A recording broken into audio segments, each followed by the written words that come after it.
प्रज्ञा, समर्थ यह वीडियो देखो कितना कॉमेडी है। समर्थ, प्रज्ञा प्लीज मुझे मेरा काम करने दो, मुझे परेशान मत करो। ऐसी फालतू बातें सुनने के लिए मेरे पास तुम्हारे जैसा फालतू वक्त नहीं है।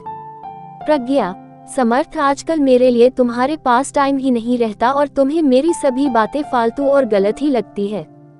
तुम्हारी नजरों में मैं इतनी ही बुरी थी तो तुमने मुझे प्रपोज करके शादी क्यों की?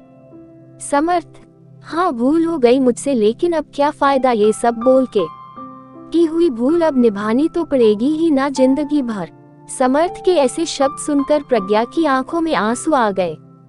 प्रज्ञा, ठीक है तो फिर तुम्हें मेरे होने से इतनी ही तकलीफ होती है तो मुझे लगता है कि हम अलग हो जाते हैं।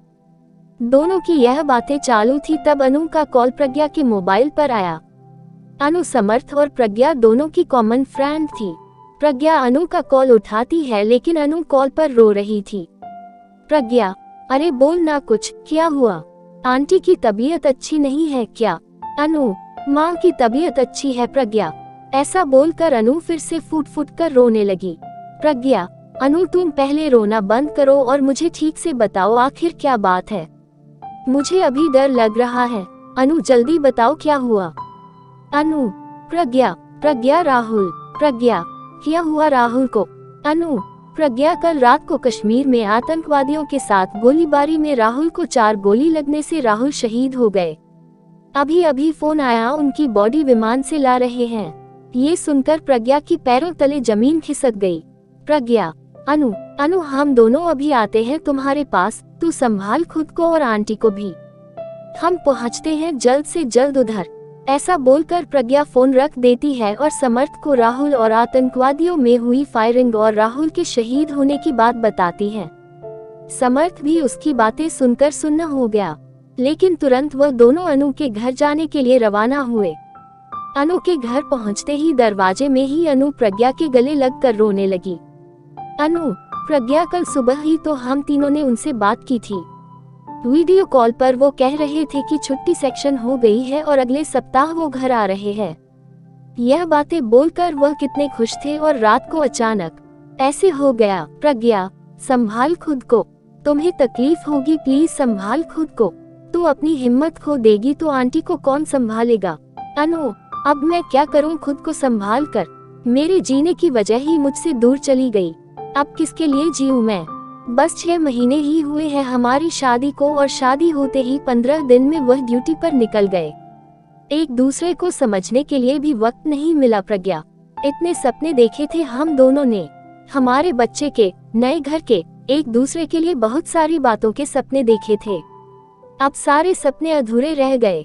हमें वक्त नहीं मिला प्रज्ञा, वक्त ही नहीं मिला। थोड़ी देर में राहुल की बॉडी तिरंगे में लपेटकर घर पर आई। शासकीय इंतजाम में राहुल का अंतिम संस्कार हुआ। सभी विधि खत्म होने पर समर्थ और प्रज्ञा अपने घर वापस देर रात तक पहुंचे। प्रज्ञा, समर्थ तुम खाना खाने वाले हो क्या? मुझे तो भूख नहीं है। समर्थ, नहीं चाय बनाओ, बहुत सिर दर्द हो रहा है, कुछ समझ में नहीं आ रहा। प्रज्ञा दोनों के लिए चाय बना कर ले आती है। चाय पीने के लिए दोनों शांति से सोफे पर बैठते हैं। समर्थ, सॉरी प्रज्ञा, मैं सुबह तुम पर बहुत चिल्लाया। अरे क्या करे, वर्क फ्रॉम होम होकर भी इतना प्रेशर होता है और इस वजह से मैं इतना चिड़चिड़ा हो जाता हूँ कि उसका गुस्सा तुम पर निकलता है। आई एम सो सॉरी प्रज्ञा। प्रज्ञा, समर्थ तुम सॉरी मत बोलो, मैं भी गलत थी, मैंने भी ज्यादा ही बोल दिया था कि हमें अलग हो जाना चाहिए, मुझे ऐसा नहीं बोलना चाहिए था। समर्थ, प्रज्ञा तुम्हारा गुस्सा भी सही है, मैं तुम्हें वक्त दे पाऊँ इतनी सी तो तुम्हारी इच्छा होती है। प्रज्ञा, हाँ लेकिन मैंने भी तुम्हें समझना चाहिए था। समर्थ, तुम्हारे काम का प्रेशर ना समझते हुए मैं अपना ही गुस्सा तुम पर निकाल रही थी। समर्थ, इट्स ओके प्रज्ञा, हम दोनों ही अपनी अपनी जगह सही थे, बस हम दोनों एक दूसरे को समझ नहीं पाए। प्रज्ञा, समर्थ, अनु के वह शब्द अभी भी मेरे कानों में गूंज रहे हैं।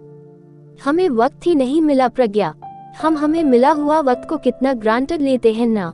समर्थ, सच में प्रज्ञा, हमें जैसे एक दूसरे के साथ रहने के लिए वक्त मिलता है वैसे हर किसी को नहीं मिलता।